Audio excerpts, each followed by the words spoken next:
Now, I didn't know what the meaning behind all of that was at the time, but I knew it was obviously nothing good. People continued to stand there and chat amongst themselves about the graffiti on the window for a while. Eventually, the police came, since, believe it or not, writing retribution is coming on the window is considered a threat. That was about the time me and Tyson decided to head out. We said our goodbyes, and Tyson headed out to his car. I was about to head over to my car, but then I noticed a tree outside the megaplex, and something compelled me to go over to it. And when I got over to the tree, there it was, the memorial for Holly. Just like Bryce said, it was a plaque on a pinkish coloured rock with a photo of her smiling. Now, in case you didn't know, Riley and Holly actually ended up getting married. Holly actually had a thing for Riley all the way back in middle school, but admittedly, I stopped anything from happening between them. Maybe I didn't want to see my friend get heartbroken by a girl, or maybe it was jealousy, maybe a little bit of both. But years down the line, they would rekindle, and when Riley found out I wrote in his yearbook, he was a little peeved, but I convinced him that it was all in the past, and that we should let bygones be bygones. So, Riley and Holly would go on to get married, and they had their first child, Robert, while we were doing Underpants Man comics together. The last time I saw Holly was on the day she died, the day before the night of the accident. She was pregnant with what would have been her and Riley's second child, a boy, when the accident happened, but you could barely tell. She was in her early stages of pregnancy, so it wouldn't really show as much as it would during the later stages. Still, the baby was in there, and he died with her. Now, all that was left of her was a photo, immobilized, a still shot for all eternity. I continued to stand and look at the memorial for a while before I decided it was time to head back home. The rest of the day wasn't that eventful. I did some stuff for work at home, had dinner when it came time, and watched some Empty Man after everything was done. Eventually, after Empty Man was over, I took a shower, brushed my teeth, flossed, headed to bed, and fell asleep. That's when I had another dream. In the dream, I was in a cemetery, and in front of where I was standing was Holly's grave. It was raining outside, but other than that, there was not a sound. There were no crickets, nothing. I stood in front of the grave as the rain poured down, and nothing happened at first. But then, something grabbed at my leg. I looked down and saw Holly, her rotting hand latched onto my ankle, and she was on fire. Holly pulled me down as she clawed her way out of the grave, dragging me closer and closer to the grave. As this was happening, I could hear car sirens blaring all around me, of no specific cause. Then, I began to smell burnt flesh, but it wasn't coming from Holly. I got a horrible feeling, the feeling of death, and then I looked up and I saw him. He staggered like a drunkard as he got closer and closer to me, and as he did, the smell of burning flesh, the horrible feeling, and the blaring of the car alarms all got more intense. I could feel the back of my shirt catch on fire as Holly pulled me into the grave, and when I was about to be pulled on the ground, pulled into the burning place of rest, I looked up and saw the figure standing over me. I held onto the crumbling dirt and grasped for dear life. I felt my fingers slip, slowly by surely, losing my ability to hold onto the unsound earth. I looked down where Holly was about to drag me into, and I saw a burning abyss. Then, my fingers could not keep up with the act anymore, and I felt them loosen. Knowing with every fibre of my body that what would come after was sure to be the inevitable plunge into the flaming abyss. Then, I woke up.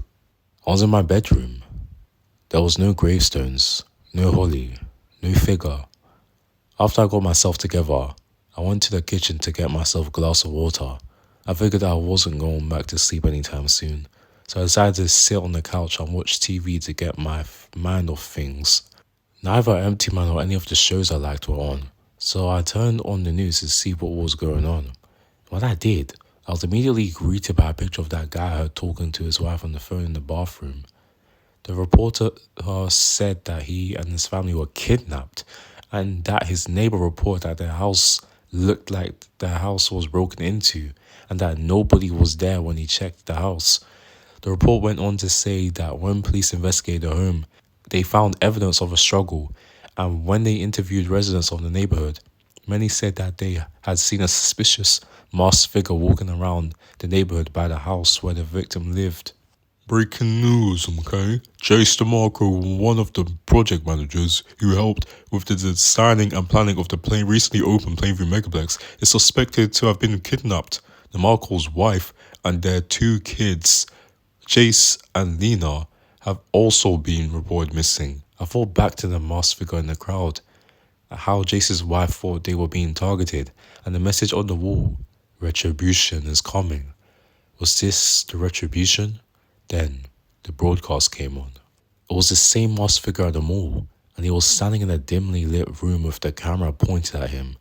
It was obvious by now that this had something to do with the kidnapping of the project manager, and I watched to see what was going to happen. Then the man spoke. Good evening, Plainview. You may call me the architect. I am here because I have been wronged by people you consider heroes. Bryce Anderson and those involved with the Megaplex are nothing more than frauds who have built their empire off of deceit, thievery, and treachery. But in the end, all empires fall, and tonight will mark the beginning of the fall of Bryce Anderson's once mighty empire of lies. Then, the camera panned to a different direction, and it landed on Jace DeMarco, chained up in some kind of tank. He was bound so that his arms were stretched upwards and his legs were stretched to the side, and there was a device that was forcing his mouth and holding his tongue out, stretching it outside his mouth. Then the architect spoke. We shall start with those with the least egregious sins, and then end with Bryce Anderson himself. But little or big, you have all wronged me, and you will pay. This man has lied as all the others have, has helped to hide the truth by use of his tongue, and has knowingly covered up for their wrongdoings. He has used his tongue to slander, the fame, and discredit as have all his kin. So tonight, he will be removed of the instrument in which he used to spread his poison. A saw attached to some kind of contraption was lowered until the tip of its blade touched the bottom of his tongue. Then the saw started hacking off his tongue. Blood started oozing from his tongue as he let out a choked out scream. This continued until his tongue was sawed off and blood was oozing from his mouth. Then the architect spoke again. But we cannot forget that DeMarco's lies served a purpose, that purpose being to cover up for the wrongdoings of Bryce and his ilk. What substance do you use if you truly want to cover up for something, to make it gone for good? What substance do you use to solve something? That's correct, acid. Then the camera banned down to the bottom of Jace DeMarco's glass tank, which was quickly filling up with acid. Pretty soon, the acid started burning DeMarco, and he screamed as the tank continued filling up with acid, and the acid levels got higher and higher.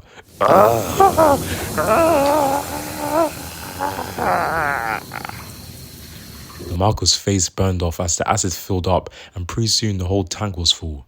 The camera stayed on Jace DeMarco's dead, burned body for a while before it turned back to the architect, who had one final message for tonight. Tonight may have been the end of this man's life, but mark my words, this is only the beginning. And to Bryce Anderson and all those who associate with him, know this, your time is soon. You, all of you, will pay for your wrongs. The broadcast ended, and they returned to the news, which was run on their broadcast. I turned off the TV because, frankly, I had enough. I just sat on the couch trying to figure out what was going on. This was obviously the same guy who mailed the goat's head to Jason DeMarco's house, and it's pretty clear from what he had said that he has some kind of grudge against Bryce Anderson. I wonder what Bryce could have possibly done to make him so angry. And more importantly, who was this guy? What kind of relationship did he have to Bryce before he did whatever he did to warrant a revenge crusade? Either way, this clearly wasn't the last of him, and it seemed like he planned on taking out pretty much everyone involved with the Megaplex, including Bryce himself. I was thinking about this when all of a sudden, I had a bunch of commotion coming from downstairs. I looked out the window and I saw a crowd gathering outside the apartment building. I went downstairs to see what was going on, and when I got outside, I heard people saying that there was a murder. I made my way through the crowd, and eventually, I got a good look at the scene. When I did, my blood ran cold. There were body parts and limbs nailed to the wall, all spelling out a message. And the message said,